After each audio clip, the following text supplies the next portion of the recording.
Hello friend, कैसे हो आप सब। उम्मीद करती हूँ आप सब ठीक होंगे, स्वस्थ होंगे, मस्त होंगे। तो जी आज है पितृपक्ष की ग्यास।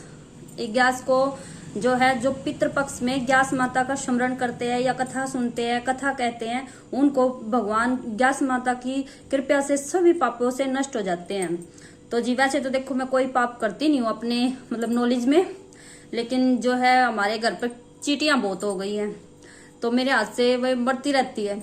तो मैं बस इसी बात के लिए ग्यास माता से प्रेयर करूंगी कि ग्यास माता जो मेरे हाथ से पाप हुआ है उसे आप नष्ट कीजिए। तो ग्यास माता की मैं आपको कथा कहती हूँ, और कथा आधे बीच में नहीं छोड़ते। कभी भी कोई कथा कहते हैं तो उसको आधे बीच में नहीं छोड़ते, तो पूरी सुनिएगा। तो देखिए, एक बार एक राजा राज्य करता था अपने राजगांव में। तो एक राजा होता था, तो वह बहुत अच्छा राजा था। उसको अपनी प्रजा को, सभी को खुश रखता था, सभी अच्छे अच्छे काम करता था, सभी की बात मानता था, सभी के अच्छे फैसले करता था, अपनी प्रजा को बहुत ही खुश रखता था वो है। फिर एक दिन एक उस प्रजा को यह सोचा, उसके घर में वैसे तो सभी चीजों की मौज थी, सब कुछ था उसके घर में, लेकिन क्या है कि उसको कोई औलाद नहीं थी, संतान नहीं थी। तो एक बार उस प्रजा के जो प्रजापति थे, वे जो भी होते हैं गांव के इंसान आदमी, तो वे बोले कि भाई ग्यास माता का व्रत भी करते हैं, सब कुछ करते हैं, भगवान राजा हमारे इतने अच्छे हैं, तो हमारी इतनी अच्छी सेवा पानी भी करते हैं, जो भी हमारे दुख होते हैं उनको दूर करते हैं। तो लेकिन इतनी भगवान की कृपा से इतने अच्छे होने के बावजूद भी आपको औलाद क्यों नहीं है।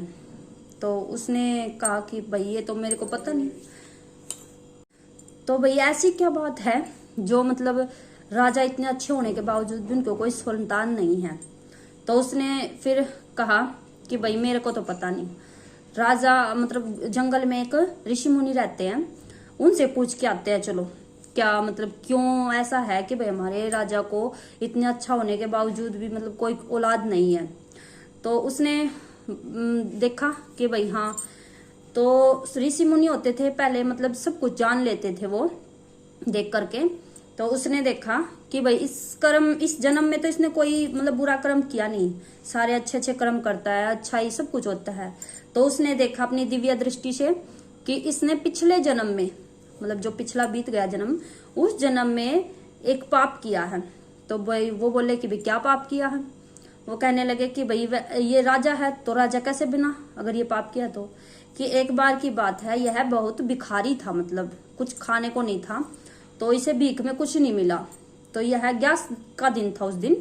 तो यह फिर जंगल में जाके एक पेड़ के नीचे बस भगवान को रटता रहा, हे भगवान, हे परमात्मा, ऐसे क्या कर्म कर दिए मैंने जो मुझे खाने को भी कुछ नहीं मिलता, क्योंकि नींद तो आती नहीं है भूखे पेट।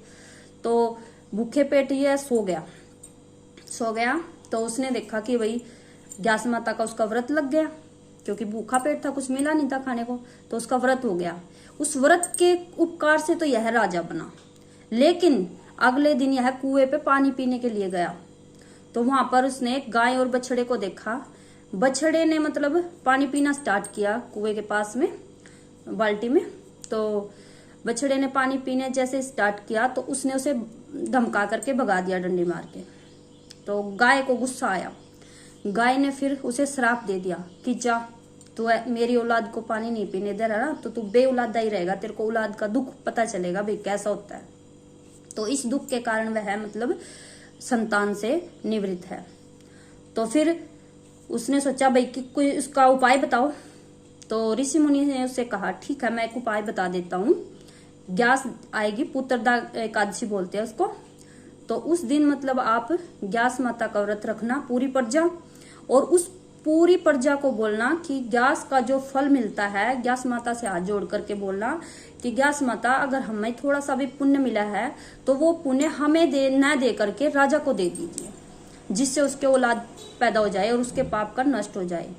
तो उस प्रजा ने उस राजा के लिए व्रत किया, उसको फिर 9वें महीने एक पुत्र पैदा हुआ।